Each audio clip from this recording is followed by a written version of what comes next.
Salut à toi et bienvenue dans cette vidéo. Aujourd'hui, on va parler du plan d'effet. Alors, qu'est-ce qu'un plan d'effet? Les plans d'effet, c'est des éléments qu'on va placer dans une timeline par-dessus des rushs, donc les plans qui sont déjà à l'intérieur, et qui vont avoir un effet sur les autres éléments en dessous. Des effets de transformation ou des effets placés à l'intérieur. Et ça, on le retrouve dans plusieurs logiciels, pas uniquement DaVinci Resolve. On peut le retrouver dans CapCut, dans After Effects, Premiere Pro, Final Cut, et j'imagine plein d'autres. Du coup, dans cette vidéo, on va faire le point de tout ce qu'on peut faire avec un plan d'effet dans DaVinci Resolve. C'est parti! Donc là, on se retrouve devant l'écran. Comme d'habitude, je fais le point. Mon projet est en 3840 par 2160, 25 images par seconde. On va faire le travail ici. Je rajoute une nouvelle timeline avec le raccourci CTRL-N ou commande N. Je vais laisser les paramètres de base. On peut commencer. J'ai ajouté deux éléments, un plan en vidéo, une image en PNG. On va commencer par voir comment on l'ajoute. Première façon avec le panneau Effet. Il faut activer ici. Vous allez dans Effet et vous retrouverez ici directement dans Effet le plan d'effet que vous pouvez glisser, déposer dans votre timeline. L'autre solution, qui est assez récente depuis cette dernière version de DaVinci Resolve, vous faites soit le raccourci CTRL espace ou Shift espace et on vient taper plan d'effet.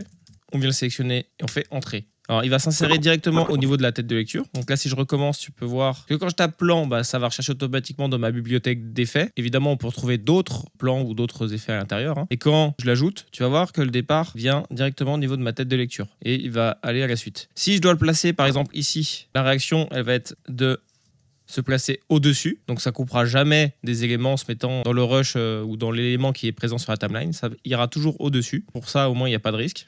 Si on reprend ma dernière vidéo qui parle de toutes les transformations disponibles dans DaVinci Resolve, enfin presque, puisqu'on n'avait pas abordé la page color, on retrouve tous les outils que j'avais déjà présentés. On va voir ce que ça change lorsqu'on l'utilise avec un plan d'effet. Déjà, un plan d'effet va agir sur ce qu'il y a en dessous, comme je l'ai dit au tout début. Si je viens modifier tous les effets qui sont ici, tout ce qu'il y a en dessous dans la timeline sera impacté par ce qu'on a mis en place ici. Si je zoome, ça va zoomer. Si je dézoome, ça va dézoomer. Si je change l'angle, on va changer de rotation. Le point d'ancrage, on va en parler plus tard. Le pitch, on va changer l'inclinaison horizontale, inclinaison verticale, etc. Rien de spécial. On peut même inverser le sens. Tout ce que je mets à l'intérieur va impacter ce qu'il y a en dessous. Maintenant, admettons, je vais mettre cette modification. Je la retire. On redevient un sens normal. Si je viens ici, toutes les options qu'on a ici, pratiquement toutes, peuvent être utilisées sur un plan d'effet. Le rognage, on peut l'utiliser facilement. Je vais remettre ça dans le bon sens. L'adoucissement, par exemple, qui va pouvoir créer un pseudo-vignettage. Donc, une option, le zoom dynamique. On va revenir dessus juste après. Quelque chose de très intéressant et très puissant avec le plan d'effet. Les modes de fusion peuvent être appliqués directement sur un plan d'effet. Maintenant, c'est pas forcément très efficace ou utile puisque le principe d'un mode de fusion est de faire des modifications sur la couleur ou sur la luminosité par rapport à des pixels qui sont appliqués du coup sur l'élément auquel on applique un mode de fusion. Ça va impliquer une modification en comparaison de ce qu'il y a dessous. Et là, le plan d'effet, c'est vide. Donc, il n'y a pas vraiment d'intérêt à l'utiliser pour ça. Par contre, l'opacité peut être utile. Si on a un effet qui est glissé à l'intérieur du plan d'effet, je vais mettre ça par exemple. Alors, peut-être pas le meilleur choix, on va plutôt prendre ça. Je vais le placer à l'intérieur. Et là, grâce à opacité, je peux faire disparaître ou apparaître ou juste légèrement faire apparaître l'élément qui est en effet, tout simplement. Donc ça peut être intéressant pour ça. Donc je vais supprimer l'effet, on reviendra dessus juste après. Je vais laisser l'opacité à 100%. Ce qu'on ne va pas utiliser par exemple, c'est la variation de vitesse. Forcément, elle peut être utilisée uniquement sur quelque chose qui a de la matière comme une image juste en dessous. Vient plus bas la stabilisation, qui ne fonctionne pas avec un plan d'effet. Il n'y a aucun intérêt à l'utiliser, puisqu'elle va se baser sur les pixels qu'elle rencontre. Et là, elle n'a pas de pixels, elle est vide. Donc cet élément, c'est quelque chose de vide pour le moment. Correction d'objectif également, il n'y a pas d'intérêt à l'utiliser ici. Et vitesse mise à l'échelle, AI Superscale, non utilisable. Donc finalement, à partir d'ici, ici, plus rien n'est utilisable dans un plan d'effet. En tout cas, ça ne fera pas grand-chose, voire rien du tout. Maintenant, à quoi est-ce que ça sert du coup un plan d'effet? Mis à part faire des zooms, des positions, on va me dire est-ce que je peux le faire directement ici? Je vois pas l'intérêt de rajouter un plan d'effet. Déjà, le premier élément, c'est que ça agit sur tout ce qu'il y a en dessous, même s'il y a plusieurs éléments, comme le média in et mon image. Là, je le transforme lui tout seul. Par contre, si je veux transformer l'image derrière et l'image en PNG que j'ai placée à l'avant, soit je suis obligé d'animer les deux, soit je mets un plan d'effet devant qui va agir sur l'ensemble de l'image. Premier point, avec un plan d'effet, on va pouvoir faire des zooms réutilisables. On peut le faire de plusieurs façons, soit avec des clés d'animation, soit avec le zoom dynamique. On va commencer avec le zoom dynamique. Pour voir comment ça fonctionne, ce qu'on va faire, on va aller ici dans les overlays, en cliquant une fois ici. On a activé les transformations. On peut agir sur les transformations qu'on retrouve dans l'inspecteur directement avec les outils visuels, comme je l'ai montré dans la vidéo précédente des transformations. Maintenant, on a l'autre option, zoom dynamique. Et quand on vient regarder plus en détail, on a accès à deux zones, ici rouge et verte. Elles correspondent chacune à l'image de départ et l'image d'arrivée. Lorsque j'ai activé l'effet ici, tu peux voir qu'on voit toute mon image de A à Z avec les deux carrés. Lorsque je désactive, je vois le résultat de mon zoom dynamique. Et tu peux remarquer que mon point de départ correspond exactement au point de départ du rectangle vert. Si je mets mon rectangle vert ici, que je le déplace à cette zone ici, tu vas voir que lorsque je l'active, mon image va démarrer à partir de la zone que j'ai choisie. Maintenant, si je lance la lecture, le zoom dynamique va avoir un effet en reculant. Salut à tous, du début à la fin de mon plan. Si je viens à agrandir mon plan d'effet, le zoom aura lieu de façon plus lente et se terminera à la fin de mon plan d'effet. Si tu veux échanger l'ordre d'arrivée de départ, par exemple si tu veux que ça commence en plein écran et que ça vienne zoomer sur une zone, tu viens soit cliquer sur échanger, soit changer la taille des éléments ici. Lorsque je clique, tu peux voir que ça inverse les couleurs. Et maintenant, en décochant cette zone, je peux voir la progression de mon zoom en direction de la deuxième zone. Maintenant, c'est un zoom qui est assez linéaire. Comme c'est indiqué ici, on va à une vitesse constante du point A au point B. 4 possibilités, linéaire, amorti, arrivée, amorti, départ et amorti, arrivée, départ. Linéaire va indiquer de faire cette transition à vitesse constante. Amorti, arrivée va ralentir un peu jusqu'à l'arrêt du zoom. L'amorti départ va ralentir au départ, mais va garder une vitesse constante à la fin. Et amorti, arrivée, départ va faire un départ lent, une vitesse accélérée au milieu et une fin ralentie. Je vais désactiver le zoom dynamique. Maintenant, une autre solution de l'utiliser, celle que je préfère, utiliser visualiseur des images clés. On va agrandir un petit peu cette zone pour mieux voir et je vais cocher les courbes. On va venir sélectionner le plan d'effet. Je vais venir au début du plan d'effet. Alors ce qu'on peut faire, c'est utiliser la flèche haut et bas du clavier. Ça permet d'aller à la première ou dernière coupe la plus proche de la tête de lecture. Maintenant, je suis vraiment au point 0 de mon plan d'effet. Je vais venir par exemple mettre une clé d'animation au niveau du zoom. Je vais venir quelques images plus tard. Je vais remettre une clé d'animation et je vais zoomer. Par exemple, je vais mettre un zoom x2. Et maintenant, si je lance mon animation, je suis en train d'écrire. Mon zoom va venir s'effectuer de façon linéaire jusqu'à qu'on atteigne le zoom x2. On peut voir ici que la courbe présente ici a une taille. Quand on survole, on voit même la taille, un zoom Y1. On avance un petit peu et là on va monter et le zoom va monter au fur et à mesure. Donc là c'est par rapport au temps. Si on revient ici, le zoom est égal entre la partie transformation là et celle-ci. On peut impacter cette transformation avec les différentes courbes présentes là ou en faisant un clic droit ici. Et par exemple si je viens cliquer sur cette option qui correspond à cliquer sur celle-là, ease in, ease out, on va avoir un départ lent, une accélération et on finit ralenti. Maintenant, le problème de ça, c'est qu'on n'a pas visé à l'endroit où on veut forcément être. Pour ça, par exemple, je voudrais zoomer en direction de la droite, en direction de mon regard. Un truc que j'ai remarqué, c'est que beaucoup de personnes, quand ils utilisent un plan d'effet, vont animer le zoom et la position XY. Alors, c'est pas la bonne solution. Pour ça, ce que je fais, c'est que je laisse mon zoom comme ça x2. Il est prêt avec la vitesse que je veux ici. Si je veux augmenter la durée de zoom, je vais me mettre en mode point clé, sélectionner mon plan d'effet. Et si nécessaire, en venant déplacer les clés ici, j'augmente la durée ou je la raccourcis. Donc là, je décide à quelle vitesse va être effectué mon zoom. Donc là, par exemple, je vais ralentir légèrement. Je peux même encore le ralentir beaucoup plus en décalant jusque là. Maintenant, si je veux modifier encore son aspect, je peux revenir dans les courbes ici et venir tirer ici par exemple pour qu'il parte encore plus lentement et qu'il arrive. Voilà, on va changer un peu l'aspect du zoom.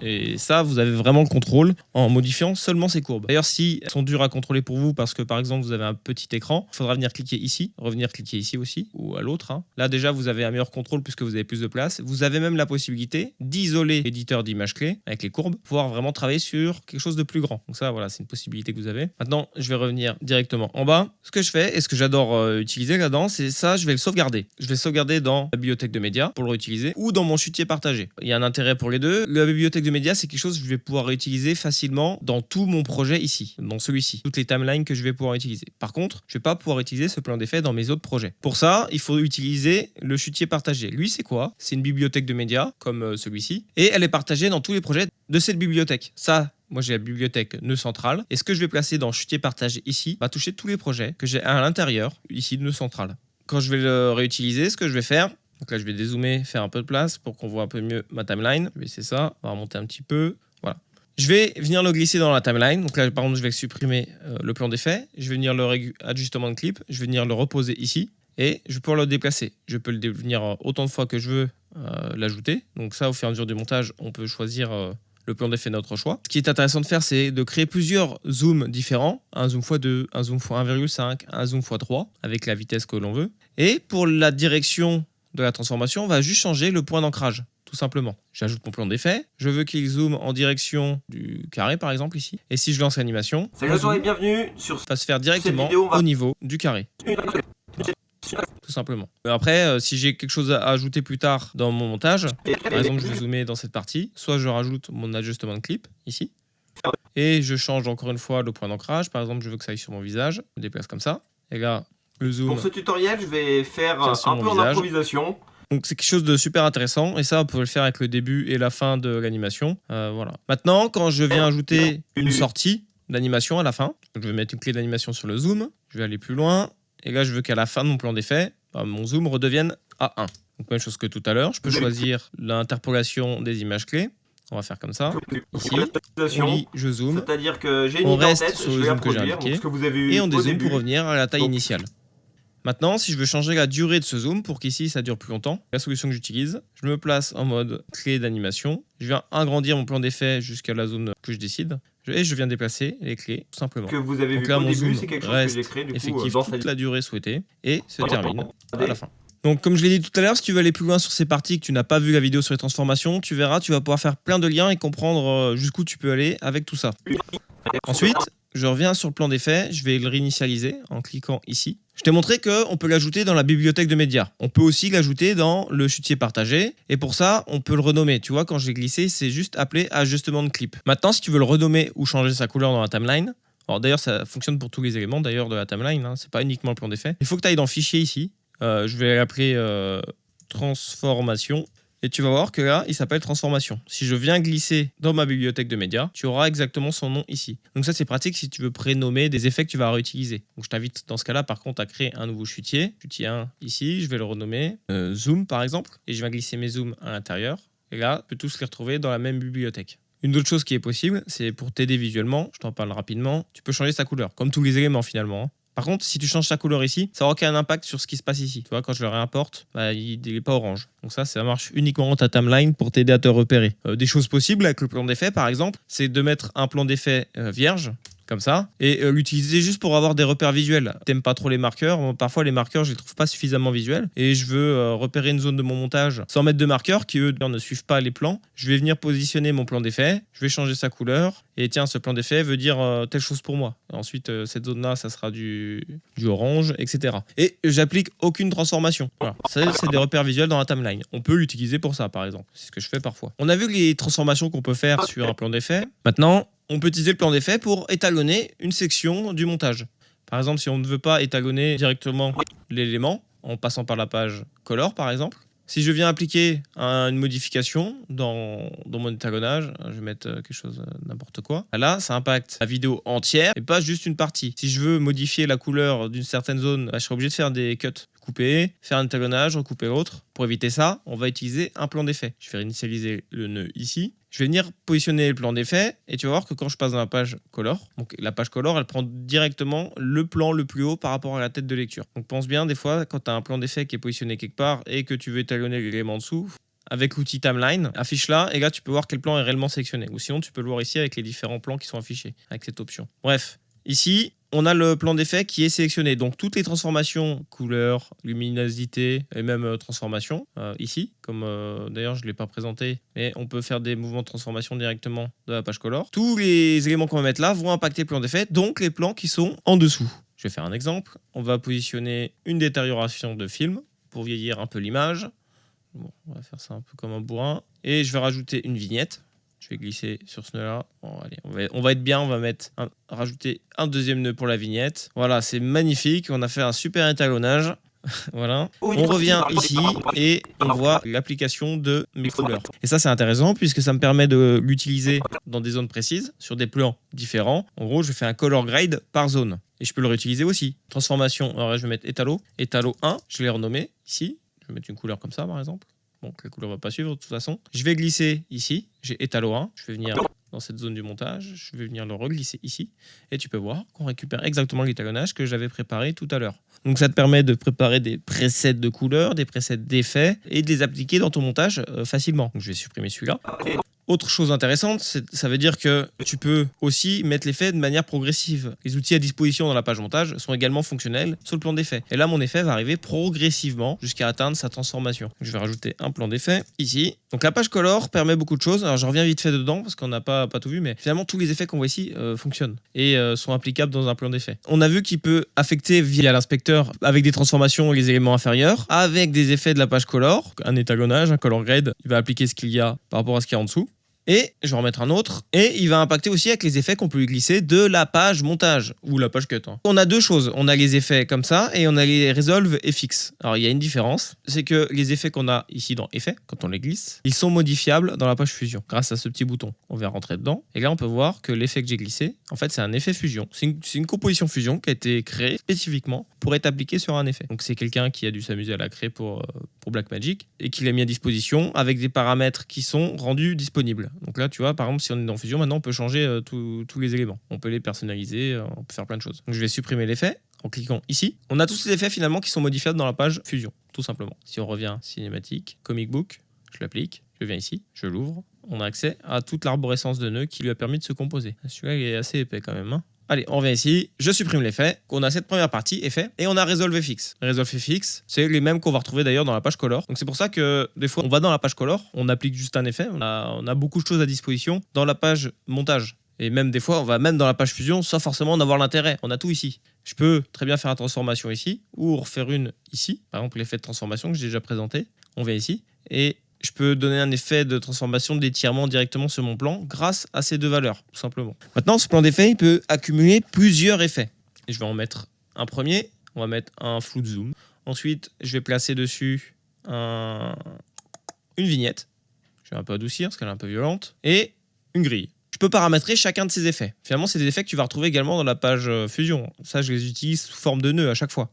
Quand on va dans la page Fusion. Maintenant, ils ne sont pas modifiables dans la page Fusion. Ce sont des effets simples. Voilà. Donc là, je ne peux pas les modifier directement en Fusion. J'ai accès à tous leurs paramètres, par contre. Donc je vais revenir mettre ça comme ça. On va réduire un peu la taille de la grille. Donc j'ai une vignette, un flou. Et là, tu peux voir ici qu'on a plusieurs outils. On peut réinitialiser les effets. Par exemple, je viens de modifier la grille. Si je veux reprendre ces paramètres initiaux, je viens cliquer ici. Et on est revenu à ces paramètres de base. Je vais rebaisser ça. Vignette et flou de zoom sont positionnés au-dessus de grille. Donc ils sont appliqués dans cet ordre précis. Celui qui est le plus haut est appliqué en premier, ensuite c'est la vignette, et ensuite c'est la grille. Et ça, tu peux changer la hiérarchie grâce à ces petites flèches. Si je clique ici, le flou de zoom viendra après la vignette. Et si je reclique encore une fois, il va être appliqué après la grille. Donc ça, c'est important de le comprendre puisqu'ils n'auront pas le même impact selon leur placement dans cette liste. Tu as une autre solution, c'est mettre plusieurs plans d'effets. Comme ça, tu as le contrôle précis. Maintenant, si tu veux pas te retrouver avec une timeline géante et avoir à dupliquer plein de plans d'effets, bah, tu peux faire comme ça. Sinon, il y a une autre solution, tu le fais directement dans la page Fusion. Et finalement, ça revient au même. Ça, c'est un nœud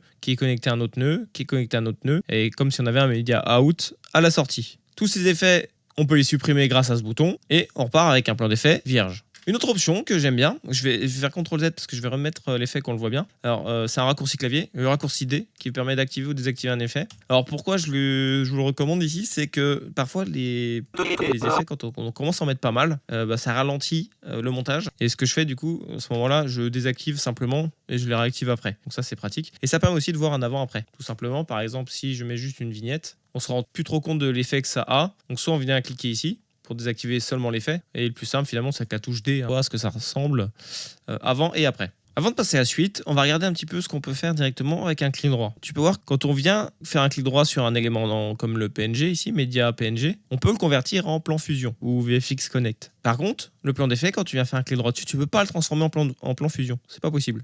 Il y a une raison, c'est que je vais venir ajouter une composition fusion en allant dans Effet, ici. Je vais mettre une composition fusion. Et également, sur celle-ci, je ne vais pas pouvoir la transformer en plan fusion. Parce que finalement, en fait, les deux, c'est des compositions fusion. Il y a une petite différence entre les deux. Donc, je t'explique ça rapidement. Quand tu vas ouvrir dans la page fusion, une composition fusion, donc je vais basculer directement dans la page fusion, tu as uniquement le media out. Donc, ça veut dire que tout ce que je vais connecter dessus va sortir dans la page montage. Je vais mettre un texte, comme ça, on va voir. Je vais écrire sur le texte ici. Et tu peux remarquer que ce qui est dans ma composition fusion est devenu une image ajoutée dans le montage. donc je vais le désactiver. Maintenant, quand je viens ouvrir un plan d'effet dans la page Fusion, on n'a pas uniquement le Media Out, on a un élément en plus. Et c'est ça qui différencie principalement la composition Fusion du plan d'effet. Ce Media In, ça veut dire quoi? Lui, il lui dit ta source de média, c'est la timeline, donc ce qu'il y a en dessous. En gros, il vient dire, toi, ton média, c'est ce qu'il y a en dessous de toi. On peut l'utiliser simplement comme composition Fusion quand on veut créer des effets réutilisables, mais des effets qui vont agir sur ton écran et pouvoir revenir sur ton écran à la fin. Par exemple, comme cet effet que tu vois tout de suite. D'ailleurs, pense à t'abonner ou à liker la vidéo, voire ajouter un commentaire si ce que je te dis te plaît. Et tu vois l'effet que je viens de faire tout de suite, et bah c'est quelque chose qui peut être fait avec un plan d'effet. Et il y a une petite différence du coup, je reviens sur le plan d'effet et la composition Fusion. On revient sur la composition Fusion. Ici, je vais ajouter un Media In, exactement comme dans le plan d'effet. Je vais paramétrer les mêmes choses.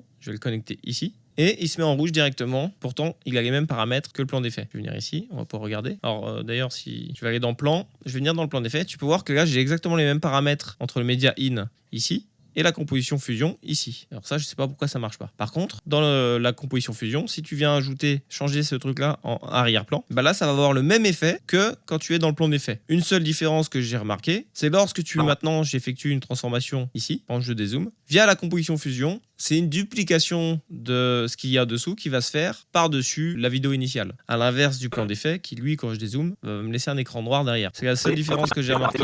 Si quelqu'un connaît la réponse de pourquoi ça fait comme ça, n'hésitez pas à me le dire. Un autre intérêt, par exemple, si tu fais un montage avec un motion design, par exemple, on va le faire à partir du plan d'effet, j'ouvre dans la page Fusion, je vais faire mon motion design avec différents éléments, je mets un background que je vais masquer avec une ellipse pour faire un rond, par exemple, voilà, et j'ai ce rond que je vais animer. Sauf que je voudrais que ce rond soit animé par rapport à mon son, à ma musique. L'avantage d'avoir un Media In ici va faire qu'on a le son. D'ailleurs, il est activable et désactivable ici. On a le son de la timeline. Ça veut dire qu'au moins, tu vas pouvoir animer par rapport au son. C'est souvent des choses qui sont pas forcément évidentes au départ. Donc ça, je trouve que c'est intéressant à savoir. Et dernière chose, c'est que si tu commences une composition Fusion et que tu viens créer tes effets, tes motion design, parfois il y a des bugs par rapport au son. Donc la chose à faire, là, c'est venir ici dans Audio et vider le cache audio. Parce qu'en fait, à chaque fois que tu vas déplacer cette composition pour la mettre ailleurs, tu peux avoir des petits bugs et le son va pas suivre ici. Donc n'hésite pas à passer par là. Et non, ça devrait réparer le problème. Et le plan d'effet, tu peux finalement l'utiliser comme composition Fusion qui agirait directement sur le plan inférieur. Donc comme ça, tu as moins de paramètres à faire.